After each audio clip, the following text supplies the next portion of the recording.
കൃഷ്ണായ വാസുദേവായ ഹരയേ പരമാത്മനേ പ്രണതക്ലേശനാശായ ഗോവിന്ദായ നമോ നമഃ. ഹരി ഓം. ശ്രീമദ് ഭാഗവത കഥാവിചാരത്തിൽ 17-ാം അധ്യായമാണ്, പ്രഥമസ്കന്ധത്തിൽ 17-ാം അധ്യായമാണ് ഇനി കേൾക്കാനുള്ളത്. 16-ാം അധ്യായത്തിൽ പരീക്ഷിത്ത് അശ്വമേധയാഗങ്ങളൊക്കെ ചെയ്യുന്നു. ദിഗ്വിജയത്തിന് വേണ്ടി ഇറങ്ങുന്ന സമയത്ത് പല സ്ഥലത്തും സഞ്ചരിക്കുന്നു. ഭഗവാനെക്കുറിച്ചും തൻ്റെ പൂർവികരെക്കുറിച്ചുമൊക്കെ വളരെ മനോഹരമായ കാര്യങ്ങൾ പുകഴ്ത്തി പറയുന്നത് കേട്ട് അവർക്കൊക്കെ സമ്മാനങ്ങളൊക്കെ കൊടുത്തു. അങ്ങനെ പോകുമ്പോഴാണ് സരസ്വതി നദിയുടെ കരയിൽ വെച്ച്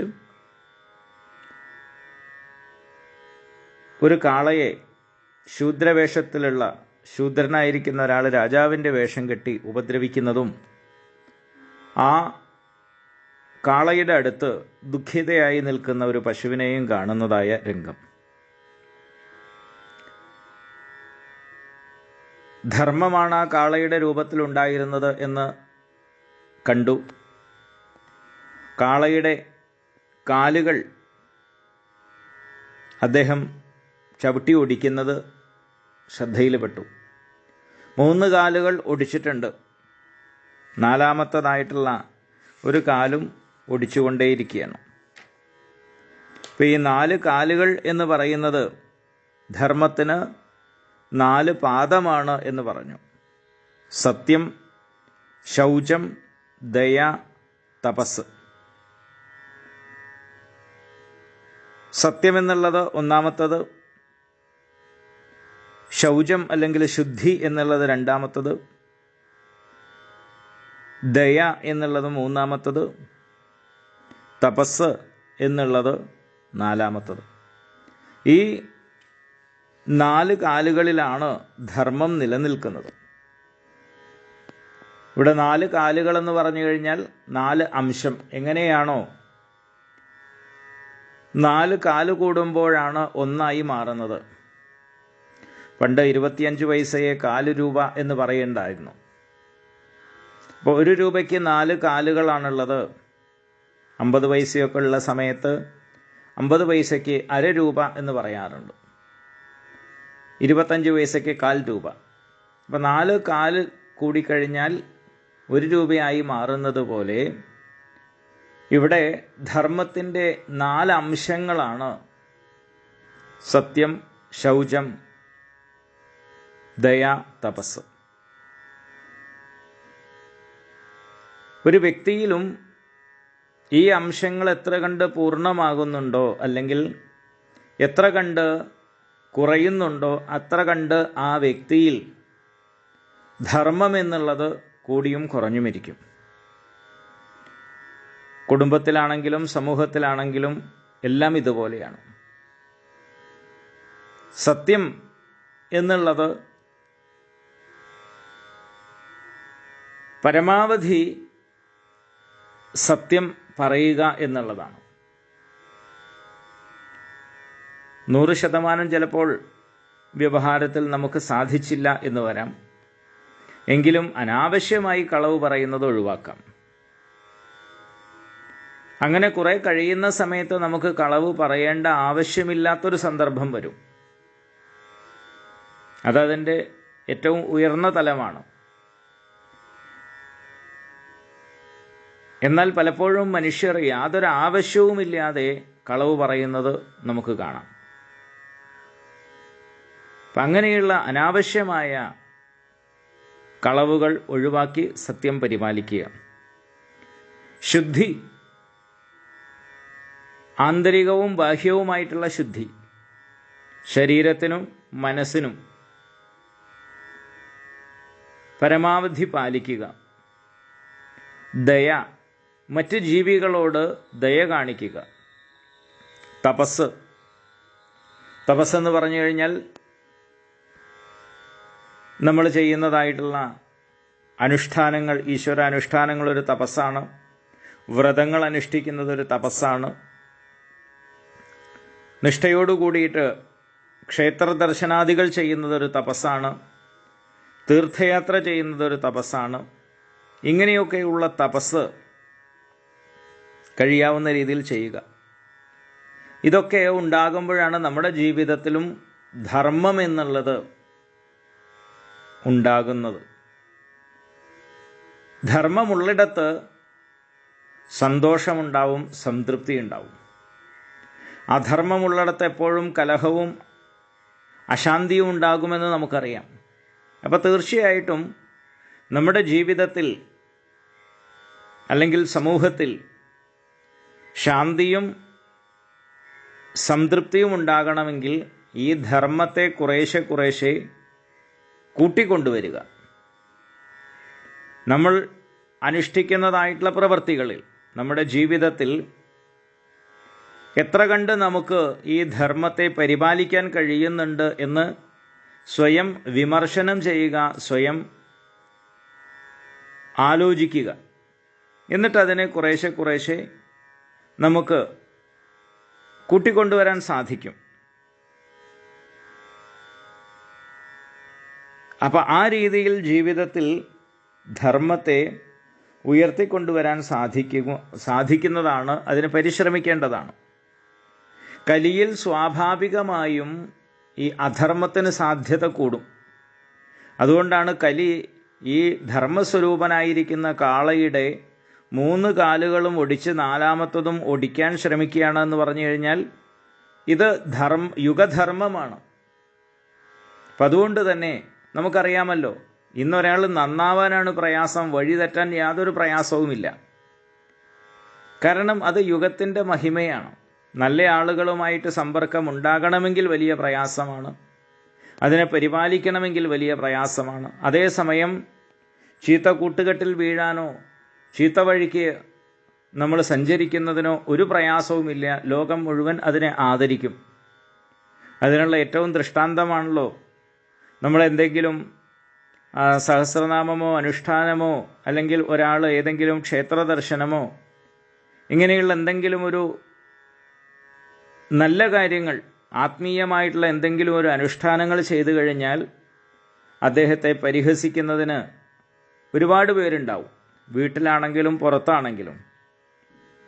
എന്നാൽ ഒരാൾ മദ്യപിച്ച് വഴിയിൽ കിടക്കുകയോ അല്ലെങ്കിൽ മറ്റ് വേറെ എന്തെങ്കിലും കാര്യങ്ങൾ ചെയ്യുകയോ ചെയ്തു കഴിഞ്ഞാൽ ആരും പരിഹസിക്കാറില്ല. വഴിയിൽ മദ്യപിച്ച് ബോധരഹിതനായി ചെളിയിൽ കിടക്കുന്ന അങ്ങനെയുള്ള ആരെങ്കിലും നാട്ടിൽ ആരെങ്കിലും പറഞ്ഞ് കളിയാക്കാറുണ്ടോ? ഇല്ല.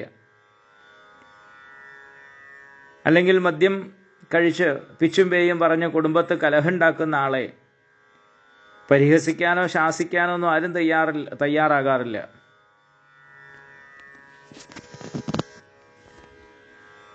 അപ്പോൾ ആ ധർമ്മം നമ്മുടെ ജീവിതത്തിൽ പാലിക്കുന്നതിനനുസരിച്ച് മാത്രമേ നമ്മുടെ ജീവിതത്തിൽ സ്വസ്ഥതയും സംതൃപ്തിയും ആനന്ദവും നമുക്ക് എടുക്കാൻ കഴിയൂ. കാരണം ധർമ്മത്തിൻ്റെ പരിപൂർണതയാണ് കൃതയുഗത്തിൽ. ധർമ്മത്തിൻ്റെ ഏറ്റവും നിമ്നമായ അവസ്ഥയാണ് കലിയുഗത്തിൽ. ഒരാളുടെ ജീവിതത്തിൽ ധർമ്മം എത്ര കണ്ട് കുറയുന്നുണ്ടോ അദ്ദേഹം കലിയുഗം എന്നുള്ള തലത്തിലേക്ക് താഴ്ന്നു പോകുന്നു. ധർമ്മം എത്ര കണ്ട് അയാളുടെ ജീവിതത്തിൽ ഉയർന്നു വരുന്നുണ്ടോ കൃതയുഗം എന്നതായ അവസ്ഥയിലേക്ക് ഉയർന്നു വരുന്നു. ഈ 4 യുഗങ്ങളും നമ്മുടെ മാനസിക അവസ്ഥയുമായി ബന്ധപ്പെട്ടതാണ്, അല്ലെങ്കിൽ മാനസിക തലവുമായി ബന്ധപ്പെട്ടതാണ്. മനസ്സിലാണല്ലോ അസ്വസ്ഥതകൾ ഉണ്ടാകുന്നതും സംതൃപ്തി ഉണ്ടാകുന്നതും. പക്ഷേ ആ അസ്വസ്ഥതയും സംതൃപ്തിയും നമ്മുടെ ആചരണങ്ങളുമായി ബന്ധപ്പെട്ടതാണ്.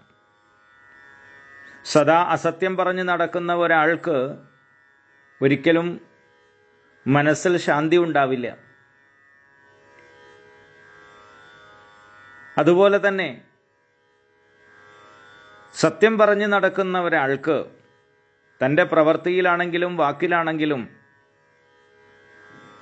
സത്യവും ആചാരനിഷ്ഠയും എല്ലാം പാലിക്കുന്ന ഒരാൾക്ക് മനസ്സ് ആകുലപ്പെടേണ്ട ആവശ്യവുമില്ല. അതുതന്നെയാണ് കൃതയുഗമെന്നും ത്രേതായുഗമെന്നും കലിയുഗമെന്നും പറയുന്നത്. കൃതയുഗത്തിൽ അല്ലെങ്കിൽ സത്യയുഗത്തിൽ ധർമ്മം പൂർണ്ണമായി നിലകൊള്ളുന്നു. അതിനർത്ഥം അന്നത്തെ മനുഷ്യരെല്ലാം കൃതകൃത്യരാണ് എന്നറിയാം. കൃതകൃത്യരെന്ന് പറഞ്ഞു കഴിഞ്ഞാൽ സ്വയം തൃപ്തരായിട്ടുള്ള ആളുകൾ. ത്രേതായുഗമാകുമ്പോഴേക്കും ധർമ്മത്തിൻ്റെ ഒരംശം കുറയുന്നു. ആ സ്ഥലത്ത് അധർമ്മത്തിൻ്റെ കാലംശം പ്രവേശിക്കുന്നു. ദ്വാപരയുഗത്തിലാകട്ടെ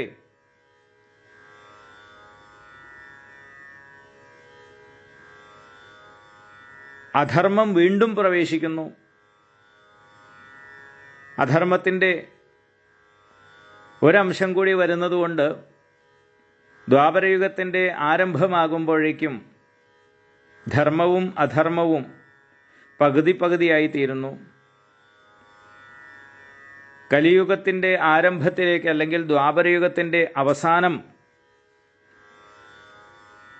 ധർമ്മം എന്നുള്ളത് കാലംശവും അധർമ്മം എന്നുള്ളത് മുക്കാലംശവുമായിത്തീരുന്നു. കലിയുഗത്തിൻ്റെ അവസാനമാകുമ്പോഴേക്കും പൂർണ്ണമായും അധർമ്മം മാത്രമായിത്തീരുന്നു. അധർമ്മമാകുന്ന സമയത്ത് അശാന്തിയുണ്ടാകുന്നു, അസ്വസ്ഥതയുണ്ടാകുന്നു, ഒരു കാരണവുമില്ലാതെ കലഹങ്ങളുണ്ടാകുന്നു. ഇതെല്ലാം നമുക്ക് ജീവിതത്തിലും കാണാൻ സാധിക്കും.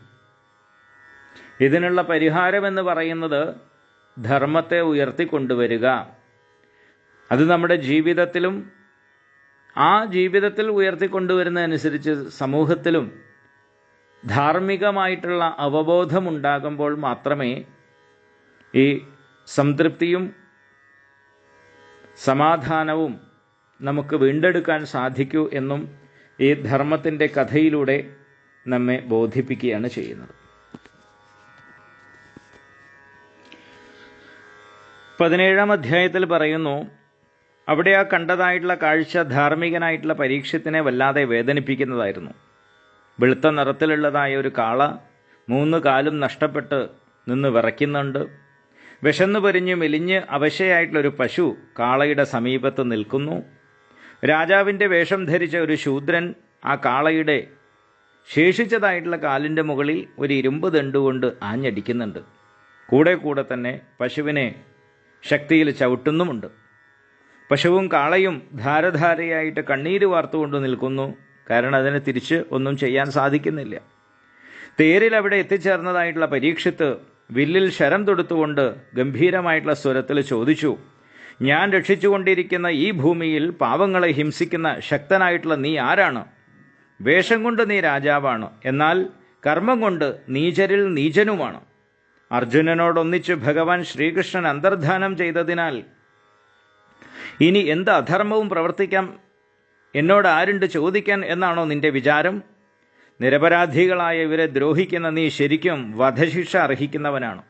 ഇങ്ങനെ പറഞ്ഞ് ശൂദ്രനെ മാറ്റി നിർത്തിയ ശേഷം കാളയോട് ചോദിച്ചു, താമര വളയം പോലെ വെളുത്തു മൃദുവായ ശരീരത്തോടു കൂടിയവനും 3 കാലുകളും നഷ്ടപ്പെട്ടവനുമായ ഹേ വൃഷഭമേ, അങ്ങ് ആരാണ്? എനിക്ക് അങ്ങയെ കാണുമ്പോൾ വല്ലാതെ ദുഃഖം തോന്നുന്നു. അങ്ങൊരു ദേവനോ മറ്റോ ആയിരിക്കുമോ? പൂർവംശ രാജാക്കന്മാർ രാജ്യം ഭരിക്കുമ്പോൾ ഭൂമിയിൽ ആർക്കും ദുഃഖമുണ്ടാവാൻ പാടില്ലാത്തതാണ്. അങ്ങയ്ക്ക് മാത്രം ഈ ദുഃഖം വരാൻ എന്താണ് ഹേതു? സുരഭിപുത്രനായിരിക്കുന്ന അങ്ങ് കരയരുത്. ഈ ശൂദ്രനെ ഇനി ഭയപ്പെടേണ്ട ആവശ്യമില്ല. ഇത്രയും ആ കാളയോട് പറഞ്ഞതിനു ശേഷം പശുവിനെ ആശ്വസിപ്പിച്ചുകൊണ്ട് പറഞ്ഞു, അമ്മേ, ഭവതി ഇനി കരയരുത്. ദുഷ്ടന്മാരെ ശിക്ഷിക്കുന്ന ഞാൻ ഇവിടെ എത്തിച്ചേർന്നുവല്ലോ. ഒരു രാജാവിൻ്റെ രാജ്യത്ത് പ്രജകളെ ദുഷ്ടന്മാർ ദ്രോഹിക്കുകയാണ് എങ്കിൽ അദ്ദേഹത്തിൻ്റെ കീർത്തി, ആയുസ്, ഭാഗ്യം, പുണ്യലോകങ്ങൾ എല്ലാം നഷ്ടപ്പെടും. ദുഃഖിതരുടെ ദുഃഖം ശമിപ്പിക്കലാണ് രാജാക്കന്മാരുടെ ധർമ്മം. അതിനാൽ പ്രാണികളെ ദ്രോഹിക്കുന്നവനും നീചനുമായ ഇവനെ ഞാൻ ഇപ്പോൾ തന്നെ കൊല്ലുന്നുണ്ട്. അല്ലയോ വൃഷഭമേ, 4 കാലുകളുണ്ടായിരുന്ന അങ്ങയുടെ 3 കാലുകളും ആരാണ് മുറിച്ചു കളഞ്ഞത്? ശ്രീകൃഷ്ണൻ്റെ ധർമ്മോപദേശമനുസരിച്ച് രാജ്യം ഭരിക്കുന്ന എൻ്റെ രാജ്യത്ത് അങ്ങയെപ്പോലെയുള്ള നല്ലവർ ഒരിക്കലും ക്ലേശിക്കാൻ പാടില്ല. നിരപരാധിയായ അങ്ങയുടെ കാലുകൾ മുറിച്ച് പാണ്ഡവ വംശജനായ എൻ്റെ കീർത്തിയിൽ കളങ്കം ചേർത്തവൻ ആരാണ്? നിരപരാധികളെ ദ്രോഹിക്കുന്നവന് എന്നിൽ നിന്നും കഠിനമായിട്ടുള്ള ശിക്ഷ കിട്ടും. ദുർജനങ്ങളെ ശിക്ഷിച്ചാൽ മാത്രമേ സജ്ജനങ്ങൾക്ക് ക്ഷേമമുണ്ടാവൂ. ചോദിക്കാൻ ആരുമില്ല എന്ന് കരുതി നിരപരാധികളെ ദ്രോഹിക്കുന്നവൻ, അവൻ ദേവനായാൽ പോലും ഞാൻ അവൻ്റെ കൈ വെട്ടിമുറിക്കും. സ്വധർമ്മത്തെ ആചരിക്കുന്നവരെ രക്ഷിക്കുന്നതും അധർമ്മികളെ ശിക്ഷിക്കുന്നതും രാജാവിൻ്റെ ധർമ്മമാണ്, കർത്തവ്യമാണ്. ആരാണ് അങ്ങയെ വിരൂപനാക്കി തീർത്തത്? സദയം പറയൂ എന്ന് ആ കാളയോട് പറഞ്ഞു. അത് കേട്ട സമയത്ത് കാളയുടെ രൂപത്തിൽ നിൽക്കുന്ന ധർമ്മദേവൻ അതിന് മറുപടി പറയുകയാണ്, പരീക്ഷിത്തെ, പാണ്ഡവ വംശത്തിൽ ജനിച്ചവന് ഏറ്റവും യോജിച്ച വാക്കുകളാണ് അങ്ങ് പറഞ്ഞിട്ടുള്ളത്. പാണ്ഡവരുടെ ഗുണഗണങ്ങളാൽ വശീകരിക്കപ്പെട്ടതുകൊണ്ടാണല്ലോ ശ്രീകൃഷ്ണൻ സാരഥ്യം മുതലായിട്ടുള്ള സേവനങ്ങൾ അവർക്ക് വേണ്ടി ചെയ്തിട്ടുള്ളത്. മനുഷ്യരിൽ ശ്രേഷ്ഠനായിട്ടുള്ള ഹേ രാജാവേ, ഞങ്ങളുടെ ദുഃഖത്തിന് കാരണം ആരാണ് എന്ന് ഞങ്ങൾക്ക് തീരുമാനിക്കാൻ കഴിയുന്നില്ല. മഹാത്മാക്കളായ മുനിമാർ ദുഃഖ കാരണം പലതായിട്ട് പറയുന്നുണ്ട്. അവനവൻ തന്നെയാണ് ദുഃഖത്തിന് കാരണം എന്ന് ചില ജ്ഞാനികളായിട്ടുള്ള ആളുകൾ പറയുന്നു. ചിലർ പറയുന്നു ദൈവമാണെന്ന്, മറ്റു ചിലർ കർമ്മമാണെന്ന് പറയുന്നു, വേറെ ചിലരാകട്ടെ സ്വഭാവമാണെന്ന് പറയുന്നു, വേറെ ചിലർ കാലമാണെന്നും പറയുന്നു. അതുകൊണ്ട് ഞങ്ങളുടെ ദുഃഖത്തിന് കാരണക്കാർ ആരാണ് എന്ന് തീർത്ത് പറയാൻ കഴിയുന്നില്ല. അങ്ങ് ബുദ്ധിശക്തി കൊണ്ട് ഊഹിച്ചറിയാൻ ശ്രമിക്കുന്നതായിരിക്കും നല്ലത്. ഇങ്ങനെ ധർമ്മദേവൻ പറഞ്ഞപ്പോൾ ശാന്തമായി തീർന്ന മനസ്സോടെ പരീക്ഷിത്ത് പറഞ്ഞു, ധർമ്മമാണ് പറഞ്ഞത് എന്നതിനാൽ അങ്ങ് ധർമ്മദേവനാണ്. അധർമ്മം ചെയ്യുന്നവനെ ചൂണ്ടിക്കാണിക്കുന്നവനെയും പാപം ബാധിക്കും. അതാണ് അങ്ങ് ദുഃഖ കാരണത്തെ പറയാത്തത്. അല്ലെങ്കിൽ ജീവജാലങ്ങൾക്ക് മനസ്സുകൊണ്ടറിയാനോ വാക്കുകൊണ്ട് പറയാനോ കഴിയാത്തതാണല്ലോ ഭഗവാന്റെ മായയുടെ പ്രവർത്തനം.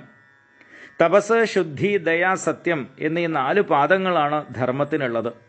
അധർമ്മത്തിൻ്റെ അംശങ്ങളായിട്ടുള്ള ഗർവ്, വിഷയാസക്തി, മതം ഇവ കൊണ്ട് 3 പാദങ്ങളും നഷ്ടപ്പെട്ടിരിക്കുന്നു. സത്യമാകുന്ന ഒരേ ഒരു പാദത്തിലാണ് ധർമ്മമാകുന്ന അങ്ങ് ഇപ്പോൾ നിൽക്കുന്നത്. തപസ്സെന്നുള്ളത് ഗർവ് കൊണ്ടും, ശുദ്ധി എന്നുള്ളത് വിഷയാസക്തി കൊണ്ടും, ദയ എന്നുള്ളത് മതം കൊണ്ടും നഷ്ടമായിരിക്കുകയാണ്.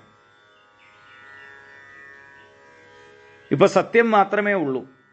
കാരണം സത്യം പറയാത്തവനായിട്ടുള്ള ആൾക്കും സത്യമാണ് കേൾക്കാൻ ഇഷ്ടമായിട്ടുള്ളത്. അതുകൊണ്ടാണ് സത്യം എന്നുള്ളത് കലികാലത്തും പ്രസക്തമായിട്ടുള്ളതാണ് എന്ന് പറയുന്നത്. തപസ്സുണ്ടായിരുന്നത് ഗർവ് കൊണ്ട്, ഞാൻ വലിയ തപസ്വിയാണ് എന്നുള്ളതായ അല്ലെങ്കിൽ അതുപോലെയുള്ള ഭാവങ്ങളെ കൊണ്ട്, ആ ഗർവ് കൊണ്ട് തപസ്സിൻ്റെ പ്രസക്തി നഷ്ടപ്പെട്ടു. ശുദ്ധി എന്നുള്ളത് വിഷയങ്ങളിൽ ആസക്തി ഉള്ളതുകൊണ്ട് ആ ശുദ്ധിയും നഷ്ടപ്പെട്ടു. മതം ഉള്ളതുകൊണ്ട് ദയയും ഇല്ലാതെയായിരിക്കുകയാണ്. കുറഞ്ഞു കുറഞ്ഞു വന്നു എന്നർത്ഥം. അസത്യത്താൽ പോഷിപ്പിക്കപ്പെടുന്നവനും അധർമ്മിയുമായിട്ടുള്ള കലി സത്യമാകുന്ന ആ ഒരു പാദത്തെയും നശിപ്പിക്കാൻ ശ്രമിക്കുകയാണ്. ഭഗവാൻ അധർമ്മികളെ സംഹരിച്ച് ഭാരം നശിപ്പിച്ചതിനാലും ഭഗവത് പാതാരവിന്ദങ്ങൾ സർവത്ര പതിഞ്ഞതിനാലും ഭൂമി സുന്ദരമാക്കപ്പെട്ടിട്ടുണ്ട്. ഭഗവാൻ ശ്രീകൃഷ്ണൻ തന്നെ ഉപേക്ഷിച്ചു പോയല്ലോ എന്നും ബ്രാഹ്മണദ്വേഷികളായ നീചന്മാരാണല്ലോ ഇനി തന്നെ ഭരിക്കാൻ പോകുന്നത് എന്നും വിചാരിച്ചാണ് പശുവിൻ്റെ രൂപത്തിൽ നിൽക്കുന്ന ഭൂമിദേവി സങ്കടപ്പെടുന്നത്. നിങ്ങളുടെ ദുഃഖം ഞാൻ ഇപ്പോൾ തന്നെ തീർത്തു തരുന്നുണ്ട് എന്ന് പറഞ്ഞു പരീക്ഷത്ത് കലിയെ കൊല്ലാനായിട്ട് തൻ്റെ വാളൂരി. തന്നെ ഇപ്പോൾ സംഹരിക്കുമെന്ന് ബോധ്യം വന്നതായിട്ടുള്ള കലി ഭയപ്പെട്ട് വിറയ്ക്കാൻ തുടങ്ങി. രാജാവിൻ്റെ ചിഹ്നങ്ങളെല്ലാം ഉപേക്ഷിച്ച് പരീക്ഷത്തിൻ്റെ കാൽക്കൽ നമസ്കരിച്ചു. ദുഃഖിതരിൽ വാത്സല്യമുള്ളവനായിട്ടുള്ള രാജാവ് കാൽക്കൽ നമസ്കരിച്ച് ശരണം പ്രാപിച്ചതായ കലിയെ കൊന്നില്ല. ചിരിച്ചുകൊണ്ട് പറഞ്ഞു, അർജുനൻ്റെ കീർത്തിയെ നിലനിർത്തിക്കൊണ്ട് രാജ്യഭാരം ചെയ്തുകൊണ്ടിരിക്കുന്ന എന്നെ ആശ്രയിച്ചതിനാൽ നിന്നെ ഞാൻ കൊല്ലുന്നില്ല. നീ അധർമ്മത്തിൻ്റെ ബന്ധുവാണ്. അതിനാൽ നീ ഇനി എൻ്റെ രാജ്യത്ത് താമസിക്കാൻ പാടില്ല. രാജാവിൻ്റെ ശരീരത്തിൽ നീ വ്യാപിച്ചു കഴിഞ്ഞാൽ അത്യാഗ്രഹം, അസത്യം, മോഷണം, മര്യാദയില്ലായ്മ, ധർമ്മത്യാഗം, അശ്രീകരത്വം, കാപട്യം, കലഹം, ഗർവ് എന്നീ അധർമ്മങ്ങൾ ഓരോന്നായിട്ട് വന്നു ചേരും. ധർമ്മത്തോടും സത്യത്തോടും കൂടിയവർ താമസിക്കുന്നതായിട്ടുള്ള ബ്രഹ്മാവർത്തത്തിൽ അധർമ്മ ബന്ധുവായിട്ടുള്ള നീ ഇനി കാലുകുത്തരുത്. ഈ രാജ്യം യജ്ഞങ്ങളെ കൊണ്ട് യജ്ഞേശ്വരനായ ഭഗവാനെ ആരാധിക്കുന്ന സ്ഥലമാണ്. ചരാചരങ്ങളായ സകല ജീവജാലങ്ങളുടെയും അകത്തും പുറത്തും വായുവിനെ പോലെ വ്യാപിച്ച ആത്മാവാണ് ഭഗവാൻ.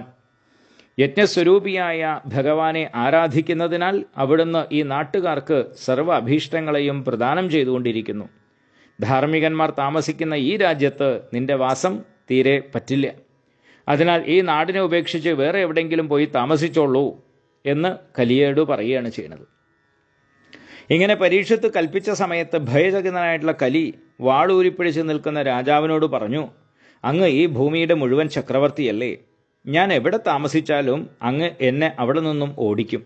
അതിനാൽ എനിക്ക് താമസിക്കാൻ പറ്റിയ ഏതെങ്കിലും സ്ഥാനങ്ങൾ കൽപ്പിച്ച് അനുവദിച്ചു തരികയാണ് എങ്കിൽ ഞാൻ അവിടെ അടങ്ങി ഒതുങ്ങി കഴിഞ്ഞോളാം. കലിയുടെ അപേക്ഷപ്രകാരം പരീക്ഷത്ത് 4 സ്ഥാനങ്ങൾ കലിക്ക് അനുവദിച്ചു കൊടുത്തു. അതാണ് ചൂത് കളിക്കുന്ന സ്ഥലം, മദ്യപാനം നടക്കുന്ന സ്ഥലം, സ്ത്രീകൾ, ഹിംസ. ഈ 4 സ്ഥാനങ്ങളിൽ വസിക്കാൻ നിർദ്ദേശിച്ചു കൊടുത്തു. അതായത് ചൂതുകളി, മദ്യപാനം, ദുഷ്ടസ്ത്രീകൾ അല്ലെങ്കിൽ വേശ്യാസ്ത്രീകൾ, ഹിംസ, ഇങ്ങനെയുള്ള 4 സ്ഥാനം അധർമ്മത്തിൻ്റെ ഉറവിടങ്ങളാണ്. ഈ 4 സ്ഥാനം കിട്ടിയ സമയത്ത് കലിക്ക് അത്ര ഒരു തൃപ്തി ഉണ്ടായില്ല. കാരണം ചില യോഗ്യന്മാർ ഈ 4 സ്ഥലങ്ങളിലും പോകാത്ത ആളുകളുണ്ടാവും. അതുകൊണ്ട് തന്നെ ഇനിയും ഒരു സ്ഥലം കൂടി തന്നാൽ കൊള്ളാം എന്ന് അപേക്ഷിക്കുകയാണ് കലി.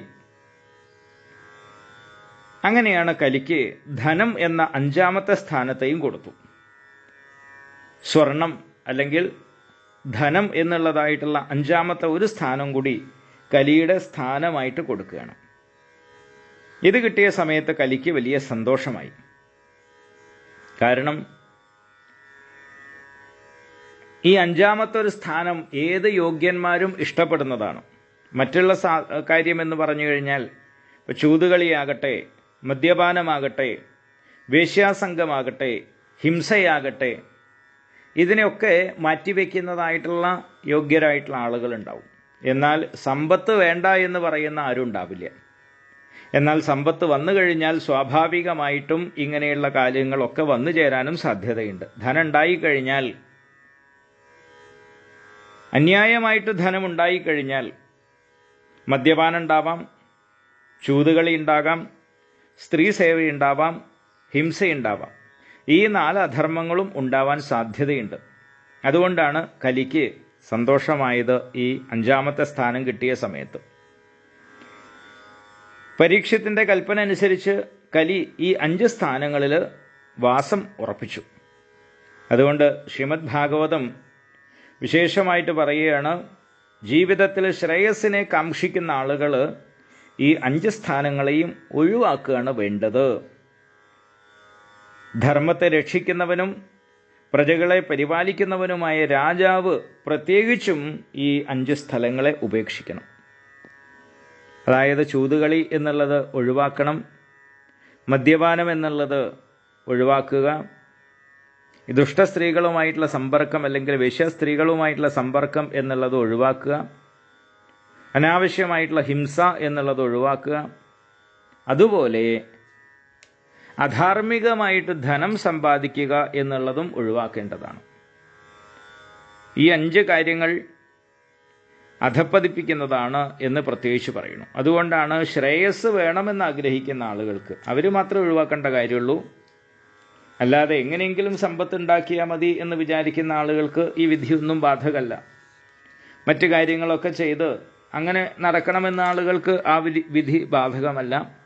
ജീവിതത്തിൽ ശ്രേയസ് ഉണ്ടാവണം, സമാധാനം ഉണ്ടാവണം എന്ന് ആഗ്രഹിക്കുന്ന ആളുകൾ ഇതിനെ ശ്രദ്ധിക്കേണ്ടതാണ് എന്ന് പറയുന്നു. പിന്നീട് വൃഷഭത്തിൻ്റെ നഷ്ടപ്പെട്ടു പോയ 3 പാദങ്ങൾ തപസ്, ശുദ്ധി, ദയ ഇവയെ കൂട്ടിച്ചേർത്ത് യോജിപ്പിച്ച് ധർമ്മത്തെ പൂർണ്ണമാക്കി തീർത്തു. അല്ലയോ ശൗനകാദി ഋഷികളെ, പരമധാർമ്മികനായ പരീക്ഷത്ത് രാജ്യം ഭരിച്ചുകൊണ്ടിരിക്കുന്ന കാലത്താണ് നിങ്ങൾ ഇവിടെ ഈ നൈമിഷാരണ്യത്തിൽ ഈ സത്രം ആരംഭിച്ചത്. കൗരവശ്രേഷ്ഠരുടെ ശരിത്വം കൊണ്ട് ഉല്ലസിക്കുന്ന കീർത്തിമാനായ പരീക്ഷത്ത് ഹസ്തിനാപുരത്തിൽ ചക്രവർത്തിയായി 30 കൊല്ലം രാജ്യം ഭരിച്ചു. അദ്ദേഹം ഇതുപോലെ അസംഖ്യം ഗുണങ്ങൾ തികഞ്ഞവനാണ്. അദ്ദേഹത്തിൻ്റെ ഭരണ നൈപുണ്യത്താലാണ് നിങ്ങൾക്ക് ഈ യാഗം വിഘ്നമൊന്നും കൂടാതെ സുരക്ഷിതത്വത്തോടെ ആരംഭിക്കാൻ കഴിഞ്ഞത് എന്ന് പറഞ്ഞിട്ടാണ് ഈ 17-ാം അധ്യായം സമാപിക്കുന്നത്. 18-ാം അധ്യായം ആരംഭിക്കുന്നു. അത്ഭുതകരങ്ങളായ ലീലകളോടുകൂടിയ ശ്രീകൃഷ്ണന്റെ അനുഗ്രഹത്താൽ അമ്മയുടെ ഗർഭത്തിൽ വെച്ച് അശ്വത്ഥാമാവിൻ്റെ ബ്രഹ്മശിരസ് എന്ന ദിവ്യാസ്ത്രമേറ്റിട്ടും പരീക്ഷിത്ത് മരിച്ചില്ല. മനസ്സുകണ്ട് എപ്പോഴും ഭഗവാനെ ചിന്തിച്ചുകൊണ്ടിരിക്കുന്നവനാണ് അദ്ദേഹം. അതിനാൽ 7-ാം ദിവസം തക്ഷകൻ കടിച്ചു മരിക്കും എന്നറിഞ്ഞിട്ട് പോലും അദ്ദേഹം ലേശം പോലും വിഷമിച്ചില്ല.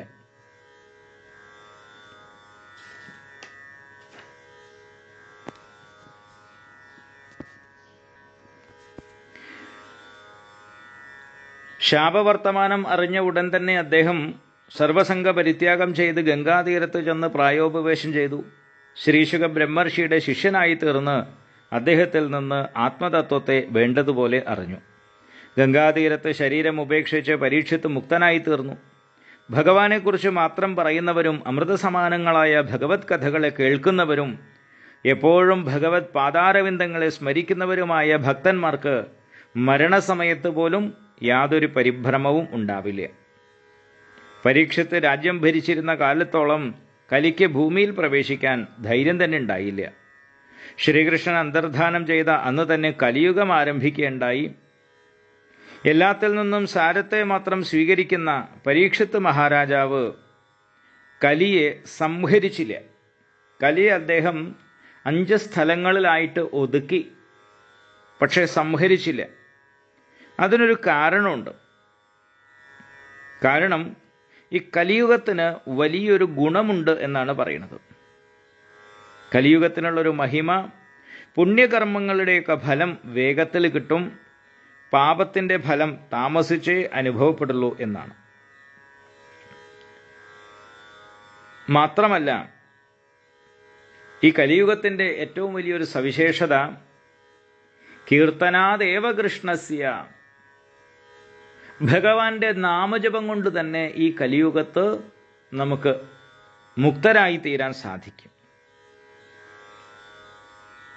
കൃതയുഗത്തിൽ ചെയ്യുന്നതായിട്ടുള്ള വളരെ കാലം തപസ് ചെയ്യുന്നതായിട്ടുള്ള ഫലം, ത്രേതായുഗത്തിൽ വലിയ വലിയ യജ്ഞങ്ങളെ കൊണ്ട് ഭഗവാനെ ആരാധിച്ചാൽ ഉണ്ടാകുന്ന ഫലം, ദ്വാപരയുഗത്തിൽ വലിയ വലിയ വിശേഷമായിട്ടുള്ള പൂജകൾ ചെയ്താൽ ഉണ്ടാകുന്നതായിട്ടുള്ള ഫലം, അത് ഈ കലിയുഗത്തിൽ ഭഗവാന്റെ നാമസങ്കീർത്തനങ്ങളെ കൊണ്ട് സാധാരണക്കാർക്ക് പോലും നേടിയെടുക്കാം എന്നുള്ള അതിസവിശേഷമായിട്ടുള്ള ആ ഫലം മനസ്സിലാക്കിയിട്ടാണ് സാരഗ്രാഹിയായ പരീക്ഷിത്ത് മഹാരാജാവ് കലിയെ നിഗ്രഹിക്കാതിരുന്നത്. അജ്ഞന്മാരിൽ ശൗര്യം കാണിക്കുന്നവനും ധീരന്മാരെ സമീപിക്കാൻ ഭയപ്പെടുന്നവനാണ് കലി. ഈശ്വരപ്രാപ്തിയാകുന്ന ലക്ഷ്യത്തെ മറന്നു ജീവിക്കുന്നവരെ കലി മറവി കൂടാതെ തന്നെ ചെന്നായ ആടുകളെ എന്നതുപോലെ ബാധിക്കുന്നു. ഇപ്പൊ കലി ബാധിക്കാതിരിക്കാനുള്ള അനുഷ്ഠാനമാണ്, ഉപായമാണ് ഈശ്വരസ്മരണ. ഈശ്വരസ്മരണയുള്ളവരെ കലി ബാധിക്കില്ല. അതുകൊണ്ടാണ് നമ്മളോട് ദിവസവും ഈശ്വരസ്മരണ ചെയ്യേണ്ടതാണ്, ഈശ്വരനാമങ്ങൾ കുറച്ചു സമയമെങ്കിലും ജപിക്കേണ്ടതാണ് തുടങ്ങിയ കാര്യങ്ങൾ ആചാര്യന്മാർ പറയുന്നത്. കാരണം ഈശ്വരനെ മറക്കുമ്പോഴാണ് വിഷയങ്ങളെ സ്മരിക്കുന്നത്. ഈ വിഷയചിന്തകളാണ് കലിക്ക് കടന്നു കയറാനുള്ള ഇടമായിട്ട്, വഴിയായിട്ട് കൊടുക്കുന്നത്. എങ്ങനെയാണോ നമ്മൾ ശ്രീരാമകൃഷ്ണ പരമഹംസർ പറയുന്നത് പോലെ ചക്ക മുറിക്കുന്ന സമയത്ത് കയ്യിൽ വെളിച്ചെണ്ണ തേക്കുന്നത്, കയ്യിൽ വെളിച്ചെണ്ണ തേച്ച് ചക്ക മുറിക്കാൻ പോയി കഴിഞ്ഞാൽ ചക്കയുടെ പശ കയ്യിൽ ഒട്ടാത്തതുപോലെ, ഇപ്പോൾ കൊറോണ സമയത്ത് നമ്മൾ പുറത്തേക്ക് ഇറങ്ങുന്ന സമയത്ത് സാനിറ്റൈസേഷൻ ചെയ്തതിന് ശേഷം നമ്മളോട് പുറത്തിറങ്ങാൻ പറഞ്ഞിരുന്നത്, ഇതുപോലെ നമ്മൾ സാധാരണക്കാരായ ആളുകൾക്ക് മുഴുവൻ സമയം ഈശ്വര സ്മരണയോടുകൂടി ഇരിക്കാൻ സാധ്യമല്ല. നമ്മുടെ ജീവിതത്തിലെ കാര്യങ്ങൾ നമുക്ക് അനുഷ്ഠിക്കേണ്ടതാണ്.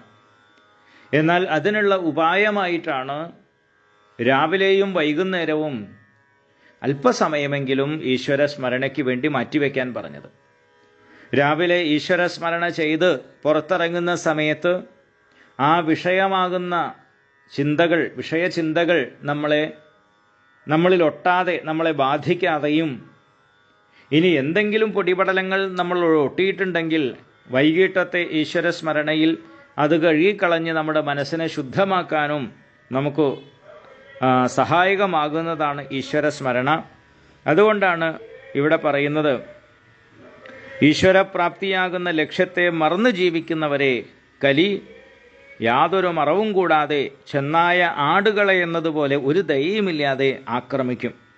അല്ലയോ മുനിമാരെ, നിങ്ങൾ ചോദിച്ചതനുസരിച്ച് ഭഗവത് കഥാസംബന്ധിയായിട്ടുള്ള പരീക്ഷത്തിൻ്റെ പുണ്യചരിത്രം ഞാൻ നിങ്ങളെ കേൾപ്പിച്ചു. ശ്രേയസ്സിനെ ഇച്ഛിക്കുന്ന ആളുകൾ ഭഗവാന്റെ ഗുണങ്ങളെയും കർമ്മങ്ങളെയും പ്രതിപാദിക്കുന്ന കഥകളെയാണ് കേൾക്കേണ്ടത് എന്നിത്രയും പറഞ്ഞ് തൻ്റെ പ്രഭാഷണം സൂതൻ അവസാനിപ്പിച്ചു. അപ്പോഴാണ്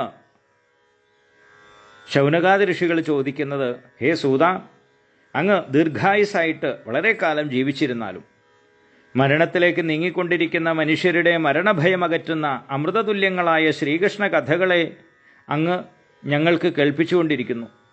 ഞങ്ങളിപ്പോൾ ആചരിച്ചു വരുന്ന യാഗങ്ങൾ അനേകം വിഘ്നങ്ങളോട് കൂടിയതാണ്. സത്കർമ്മങ്ങൾക്ക് എപ്പോഴും വിഘ്നങ്ങൾ അധികം ഉണ്ടാവും. യാഗത്തിൻ്റെ ഫലമായി പരമാവധി കിട്ടാവുന്നത് സ്വർഗലോകമാണ്. യാഗങ്ങളാൽ ശാശ്വതമായിട്ടുള്ള സുഖം ഒരിക്കലും കിട്ടില്ല. നശ്വരങ്ങളായ കർമ്മങ്ങളിൽ വ്യാപരിച്ചുകൊണ്ടിരിക്കുന്നതിനാൽ മനസ്സമാധാനം ലഭിക്കാതെ ക്ലേശിക്കുന്ന ഞങ്ങളെ അങ്ങ് ഭഗവത് കഥകളാകുന്ന അമൃതിനെ സേവിപ്പിക്കുന്നുവല്ലോ.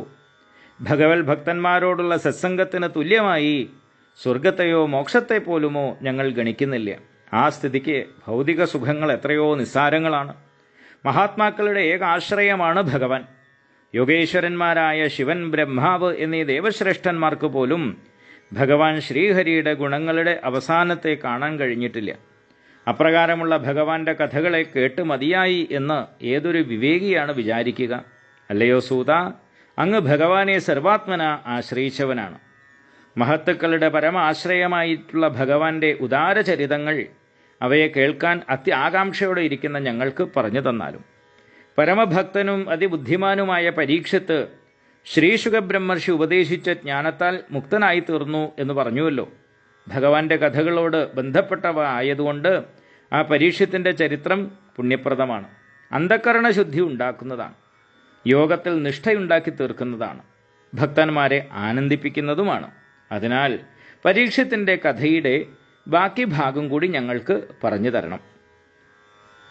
ഇത്രയും കേട്ട സമയത്ത് സൂതൻ അതിന് മറുപടി പറയാൻ തുടങ്ങുകയാണ് ചെയ്യുന്നത്.